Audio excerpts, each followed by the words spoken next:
బంగ్లాదేశ్ మహమ్మద్ యూనస్ను జయశంకర్ కలవకపోవడానికి దేనికి సంకేతం?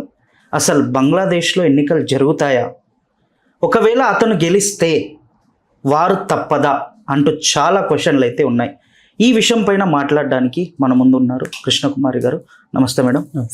మేడం, అతను గెలిస్తే బంగ్లాదేశ్కి ఇండియాకి వార్ తప్పదా అని చెప్పి క్వశ్చన్ మార్క్ ఉంది. అసలు ఎన్నికలు జరుగుతాయా లేదా అని చెప్పేసి క్వశ్చన్ మార్క్ ఉంది. అసలు జయశంకర్ యూనస్ను ఎందుకు కలవలేదు, దేనికి సంకేతం అనే క్వశ్చన్ మార్కులు కూడా చాలా రైజ్ అవుతున్నాయి. దీనిపైన మీ అభిప్రాయం ఏంటి మేడం? ఇప్పుడు జన్జీ ఉద్యమం వచ్చిన తర్వాత బంగ్లాదేశ్ మొత్తం అతలాకుతలం అయిపోయింది. అక్కడ చాలా సమస్యలు ఉన్నాయి. అయితే ఆ సమస్యలన్నిటికీ సోషల్ మీడియా ఆపటమే పరిష్కారం అని వాళ్ళు అనుకున్నారు.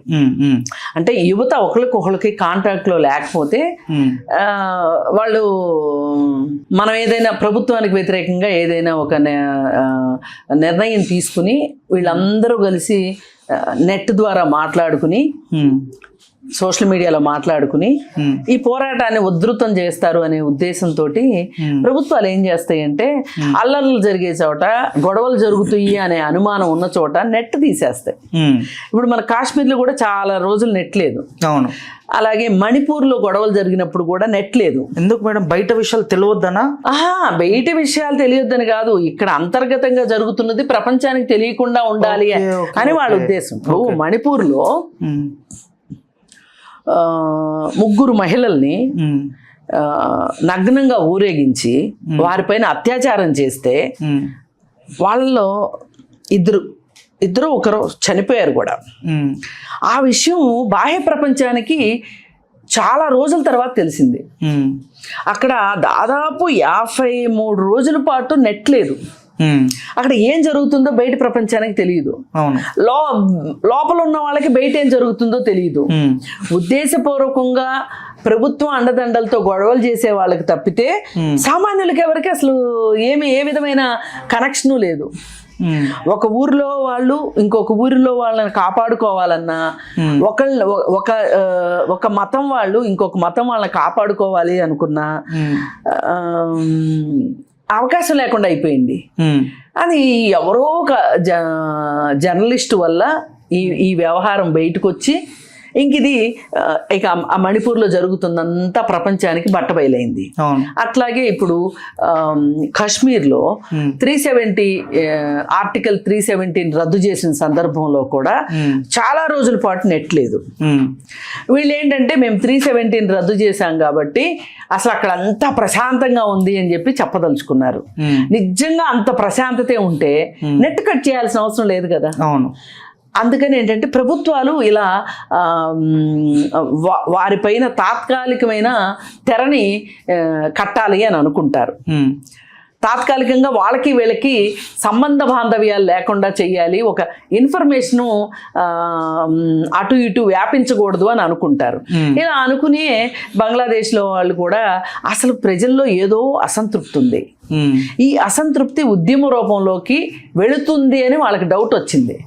డౌట్ వచ్చి నెట్ కట్ చేశారు. నెట్ కట్ చేసేసరికి యువత రోడ్డు మీదకి వచ్చేసింది. రోడ్డు మీదకి వచ్చేసేసి బిల్డింగులు తగలబెట్టారు, కొంతమందిని చంపేశారు, కొంతమందిని కాల్ చేశారు, రకరకాల గొడవలు జరిగినాయి. అప్పుడు వాళ్ళతోటి మాజీ సైన్యాధ్యక్షులు వాళ్ళు వీళ్ళు ఈ ఉద్యమకారుల నాయకులతోటి మాట్లాడటం జరిగింది. ఏంటి మీ డిమాండ్స్ ఏంటి చెప్పండి అన్నప్పుడు చాలా ప్రస్ఫుటంగా వచ్చింది ఏంటంటే షేక్ హసీనా మీద చాలా వ్యతిరేకత ఉంది అనేది అర్థమైపోయింది.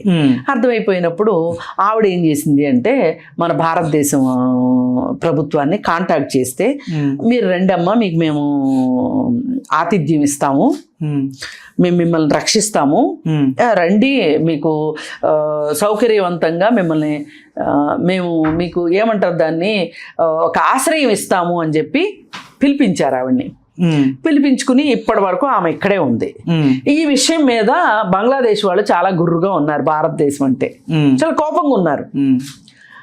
షేక్ హసీనా విషయంలో భారతదేశం ఎట్లా ఆశ్రయం ఇస్తుంది? ఇప్పుడు మనకున్న అంతర్జాతీయ ఒప్పందాలు ఏంటి అంటే ఏ దేశానికి సంబంధించిన వ్యక్తులైనా సరే మన భూభాగం మీద ఉంటే గనక వాళ్ళని మనం అప్పగించాల్సిన అవసరం, ఇప్పుడు వాళ్ళు దొంగతనంగా వస్తే కూడా అప్పగించాల్సిన అవసరం ఉంది. అలాంటిది మనమే రెడ్ కార్పెట్ వేసి పిలిచాము, పిలిచి నీకు ఆశ్రయం ఇస్తున్నావు రమ్మన్నాం. ఈ విషయం వాళ్ళు అడుగుతారు అనే ఒక భయం భారతదేశానికి ఉంది. ఇవాళ రేపు ఎప్పుడైనా బంగ్లాదేశ్ చిన్న దేశం కావచ్చు, ఏదైనా ఒక అంతర్జాతీయ వ్యవస్థల ముందు గనక ఈ విషయం పెడితే గనక భారతదేశం సమాధానం చెప్పుకోవాల్సి వస్తుంది. ఖచ్చితంగా ఆన్సరబుల్లే. ఇప్పుడు రూల్ ప్రకారం ఇప్పుడు దుబాయ్లో దావూద్ ఇబ్రహీం ఉన్నాడు అని అంటారు. మనం చాలా సార్లు దావూద్ ఇబ్రహీంని ఇమ్మని అడిగాం, ఇచ్చారా? లేదు, ఇవ్వలా.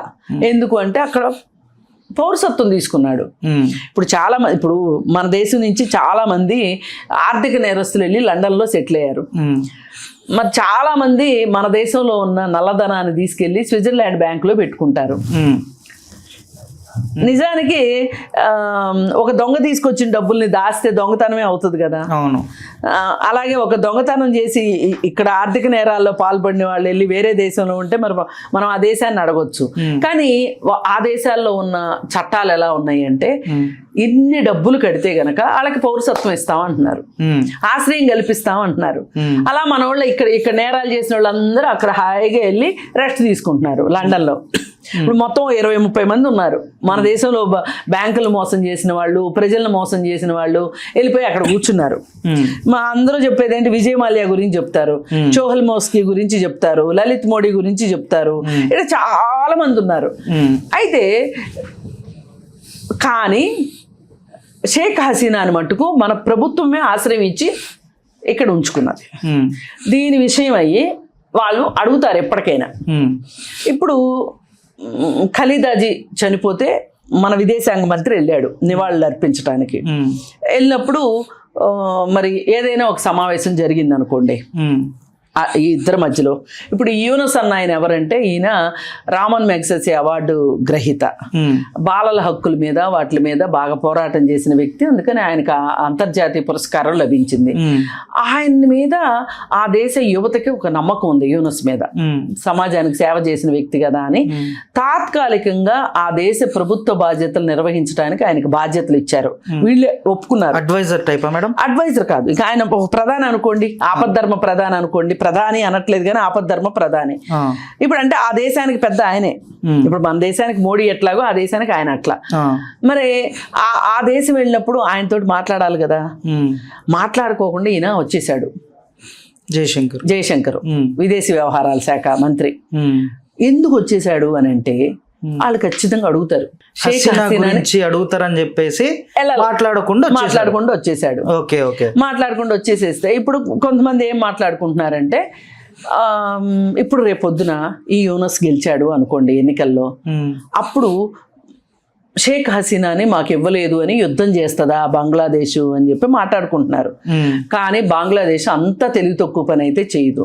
ఇవాళ బంగ్లాదేశ్ కావచ్చు, పాకిస్తాన్ కావచ్చు, ఇంకే మన చుట్టూ ఉన్న చిన్న చిన్న దేశాలు భారతదేశం అంతా సైనిక సంపత్తి ఉన్న దేశాలు కాదు. భారతదేశం కూడా పిచ్చుకల మీద బ్రహ్మాస్త్రాలు వెయ్యదు. ఇప్పుడు మొన్న పాకిస్తాన్ విషయంలో ఏం జరిగింది, పెహల్గాం ఏమైంది, మరి వాళ్ళు ఏదో పెద్ద మనగాళ్ళ మాదిరి వచ్చారు కదా, వచ్చి ఏమయ్యారు, తోక ముడుచుకుని వెళ్ళారు కదా.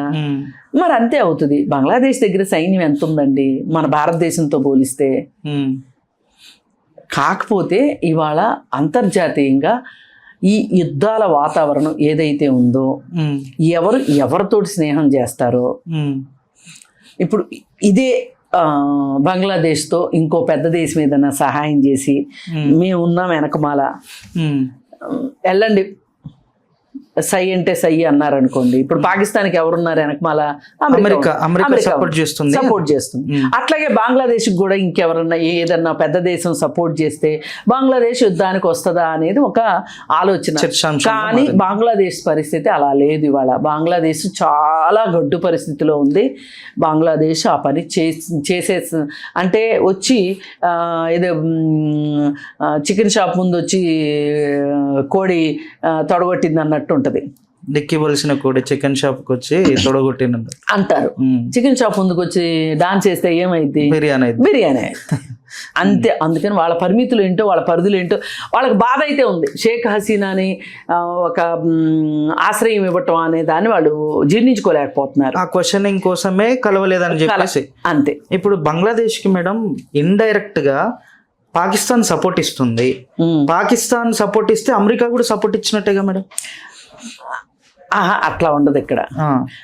అమెరికా డైరెక్ట్ గా ఇస్తే అమెరికా పాకిస్తాన్కి ఇస్తుంది కాబట్టి పాకిస్తాన్ వీళ్ళకి ఇస్తుంది అనే పరిస్థితి. పాకిస్తాన్ అసలు అమెరికా సపోర్ట్ లేకుండా పాకిస్తాన్ ఏమీ చేయలేని పరిస్థితిలో ఉంది. ఇప్పుడు ఆ దేశం సంగతి ఆ దేశం చూసుకుంటే చాలు. ఇప్పుడు ఆ దేశంలో ఉన్న పరిస్థితులకి వాళ్ళు అసలు భారతదేశంతోనే ఎందుకు తగాదా పెట్టుకున్నామా అనే పరిస్థితికి వచ్చింది. అట్లాంటిది మళ్ళీ ఇప్పుడు బంగ్లాదేశ్కి సపోర్ట్ ఇస్తారని అయితే నేను అనుకోను. అసలు అంత సత్తా లేదండి, అంత పరిస్థితి లేదు. ఇప్పుడు నిజానికి భారతదేశానికి కూడా యుద్ధాలు చేసే అంత పరిస్థితి లేదు. ఇప్పుడు మన దేశంలో ఉన్న పరిస్థితులు, మనం ఈ రోజుకి కొన్ని నూనె గింజలు, కొన్ని ధాన్యాలు మనం వేరే దేశాల నుంచి దిగుమతి చేసుకుంటున్నాం. మన పరిస్థితి అలా ఉంది. అంటే అలా అంత మాత్రాన్ని మనం మరీ అడుక్కుని తింటున్నాం అని కాదు. అయితే మనము శ్రద్ధ పెట్టాల్సిన విషయాలు ఏమున్నాయి? చాలా ఉన్నాయి. అట్లాంటప్పుడు ఎందుకు మనం తగాదాలు పెట్టుకుంటాము? పిచ్చుకల మీద బ్రహ్మాస్త్రాలు ఎందుకు వేస్తాము? మన పని మనం చేసుకుంటాము. మన జోలికి వస్తే అప్పుడు చూస్తాం. ఈ రోజుకి భారతదేశం పుట్టిన తర్వాత ఏ దేశం మీదకి యుద్ధానికి వెళ్ళాల భారతదేశం. కానీ యుద్ధానికి ఎవరన్నా వస్తే మట్టుకు ఎదుర్కొన్నాం, అంతవరకు వాస్తవం. ఓడేమా గెలిచామనేది వేరే విషయం. ఎవరన్నా వస్తేనే మనం యుద్ధం చేశాం తప్పితే మనకై మనం యుద్ధానికి సై అంటూ ఎప్పుడు కయ్యానికి కాలు దువ్విన వాళ్ళం కాదు. అండ్ బంగ్లాదేశ్ లో ఎన్నికలు జరుగుతాయా జరగవా అని కూడా క్వశ్చన్ మార్క్ ఉంది. జరుగుతాయండి, ఏ రోజుకైనా జరుగుతాయి. అంటే శాంతియుత పరిస్థితులు వస్తేనే శాంతియుత పరిస్థితులు వస్తేనే ఎన్నికలు జరుగుతాయి. అసలే గొడవలు ఉన్నాయి. ఈ గొడవల్లో మళ్ళీ ఎన్నికలు అంటే గొడవలు చేసే వాళ్ళకి ఇంకా ఆస్కారం ఇచ్చినట్టు అవుతుంది కదా. అందుకని చెప్పి ఆగుతున్నారు. ఈ పరిస్థితులు సద్దుమణగాలి. ప్రస్తుతం పరిస్థితులు సద్దుమణిగిన తర్వాత ఎన్నికలు వస్తాయి. ఎన్నికలు వచ్చినంత మాత్రాన గెలిచిన వాళ్ళు యుద్ధానికి వస్తారు అని మటుకు అనుకోవటానికి లేదు. భారతదేశం మీద యుద్ధం చేయగలిగిన పరిస్థితి బంగ్లాదేశ్కి అయితే లేదు. అంత ఆర్థిక పరిస్థితి లేదు, అంత సైనిక సంపత్తి కూడా లేదు. అండ్ మొన్న రీసెంట్ గా హిందువుని చంపేశారు కదా మేడం బంగ్లాదేశ్ లో. ఆ విషయానికి ఏమైనా యుద్ధం జరిగే ఛాన్సెస్ ఉన్నాయంటారా? ఇప్పుడు ఒకటండి, మన దేశంలోనే Assam, Arunachal Pradesh, north east states సంబంధించి ఒక కుర్రాన్ని ఇతను చైనా వాడు చింకి చింకి అని చెప్పి చంపేశారు. మన దేశంలోనే మన దేశం వాడిని మన దేశం వాళ్ళే చంపేశారు. ఇప్పుడు వేరే దేశంలో ఒక హిందూ మతస్థుడిని వేరే దేశం వాళ్ళు చంపింది నేరం అయితే గనక ఇక్కడ జరిగింది దాన్ని ఏమంటారు? ఆ కారణంగా యుద్ధం వస్తుంది అనుకోవటానికి లేదు. అంటే అది నేరం కాదా మేడం? నేరం కాదని నేను అనట్లా. అసలు ఆ రక్కకి వస్తే షేక్ హసీనాని మన దేశంలో పెట్టుకోవడమే నేరం. అది నేరం కాదని నేను అనట్లా. ఒక హిందువుని అక్కడ ఆ విధంగా చంపటం అనేది చాలా క్రూరమైన చర్య. ఇప్పుడు అలా అని అక్కడ హిందువుల్ని మీరు వచ్చేయండి భారతదేశానికి అంటే మేమెందుకు వచ్చేస్తాం? ఒకళ్ళకి జరిగింది కదా అని అందరికీ జరిగిద్దా అని చెప్తున్నారు వాళ్ళు. అందుకని ఇప్పుడు ఎక్కడైనా మెజారిటీ ఉన్న చోట ఒక మూక మనస్తత్వం ఉంటుంది. వాళ్ళు విద్వేషాలకి వెళ్ళారనుకోండి. ఇప్పుడు మనం చైనా మీద ఒక విద్వేషాల కాలం ఇది నిజానికి మాట్లాడుకుంటే. ఇప్పుడు ఒక విద్వేషాన్ని మనం ఇప్పుడు ఇంట్లో మాంసం పెట్టుకుంటే విద్వేషం, బట్టలు సరిగి వేసుకోకపోతే విద్వేషం, జై శ్రీరామ్ అనకపోతే విద్వేషం. ఇప్పుడు 10 మంది ఒక మతాన్ని ఫాలో అవుతుంటే 11వ వాడు వెళ్ళి ఆ మతం ఫాలో అవ్వద్దు అంటే వాళ్ళు ఊరుకుంటారా? అలాగే ఇవన్నీ ఏంటి అంటే నిజానికి ఇవన్నీ అవసరమైన విషయాలు కాదు. అసలు అనవసరమైన విద్వేషాలు ఇవన్నీ. పాపం ఆ కుర్రాడు చెప్తానే ఉన్నాడు, నేను భారతీయుడిని, నేను పలానా వాడిని అని చెప్తున్నాడు. అయినా కానీ వీడు చైనావాడు పోలికలను బట్టి చైనావాడు అని చెప్పేసి చంపేశారు అంటే ఇది ఎంత దుర్మార్గం, పైచాచికత్వం కదా ఇది. అలాగే ఇలాంటి విద్వేషమే బంగ్లాదేశ్లో కూడా ఉంది. ఉండబట్టే ముస్లిం ప్రాంతంలో ఉన్న హిందువుని చంపగలిగారు.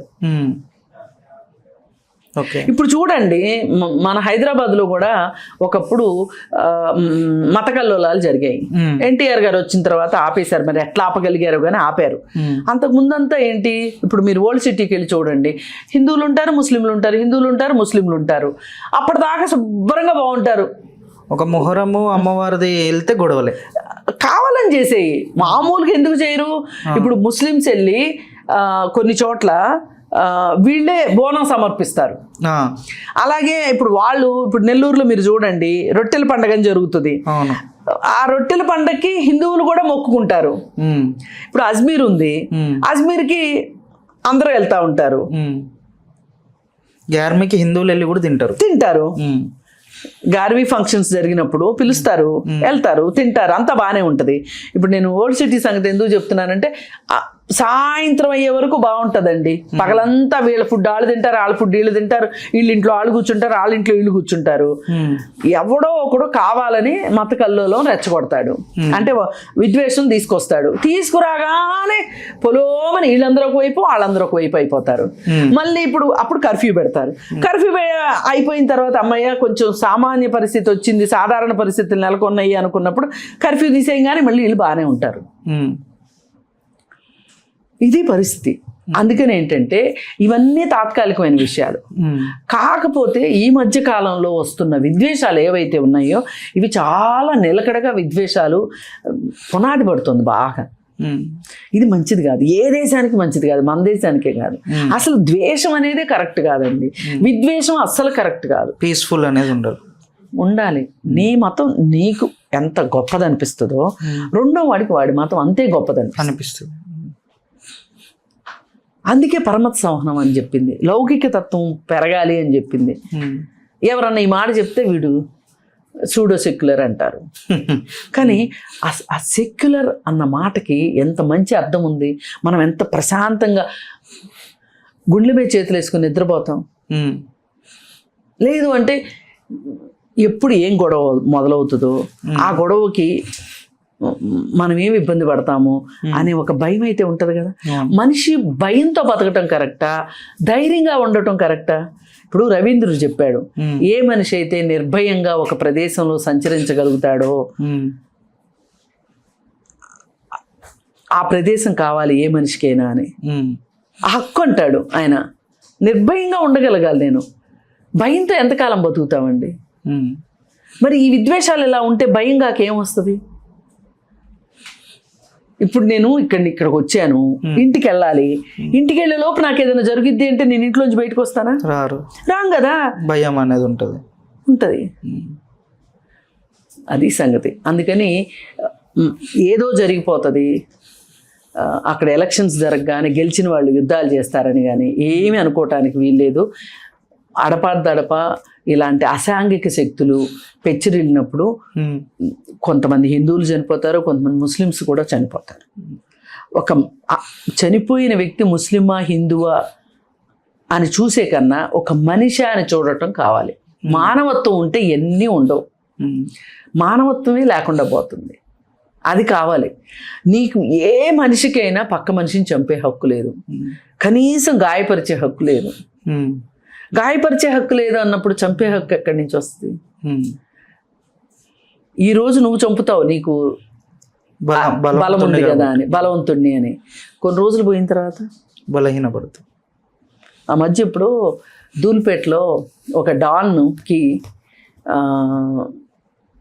అనుచరుడిగా ఉండే అతను వేరే వాళ్ళకి ఉప్పందించి ఆ డాన్ని చచ్చిపోయేటట్లు చేశాడు. చచ్చిపోవటానికి అతనే కారణం, లేకపోతే అతను చంపగలిగే వాళ్ళు కాదు.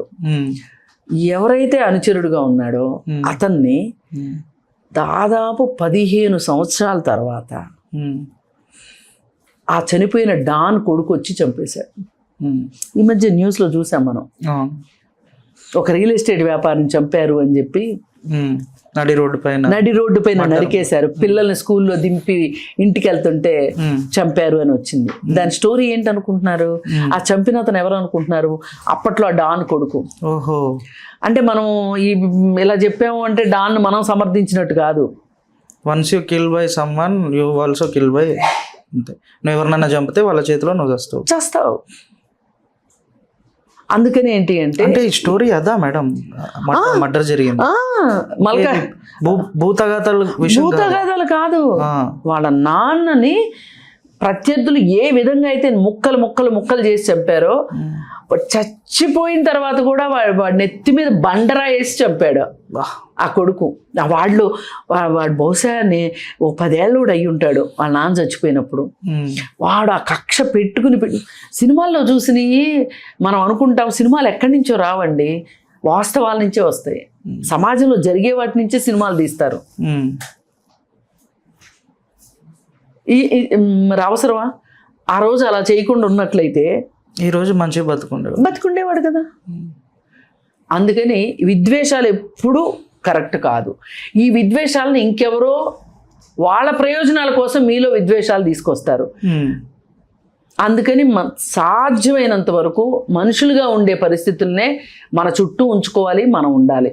Okay ma'am, thank you so much. Yeah, చూశారు కదా జయశంకర్ కలవకపోవడానికి రీజన్ ఏంటిది అంటే, షేక్ హసీనాని ఎక్కడ అడుగుతారో నా దగ్గర ఆన్సర్ లేదు అని చెప్పేసి కలవలేదు, అంతేగాని యుద్ధం జరుగుతుందని ఏదో కక్ష ఉందని చెప్పేసి కలవకపోవడం కాదని చెప్పేసి మేడం గారు అయితే ఇప్పుడు చెప్పారు. Thank you so much for watching Telugu రాజ్యం. ఇలానే చూస్తూ ఉండండి, మరిన్ని కొత్త ఇంటర్వ్యూస్తో మేము ముందుకు వచ్చేస్తాను. బాయ్. హలో, తెలుగు రాజ్యం ఛానల్ చూస్తున్నారా? సామాజిక రాజకీయ జీవన చిత్రణే తెలుగు రాజ్యం. అతిశయోక్తులు అసత్యాలు ఉండవు. రాజకీయ కోణం కాదు, ప్రజా కోణమే కొలబద్ద. తెలుగు రాజ్యం వీక్షణ మీ ఉత్తమ అభిరుచికి నిదర్శనం.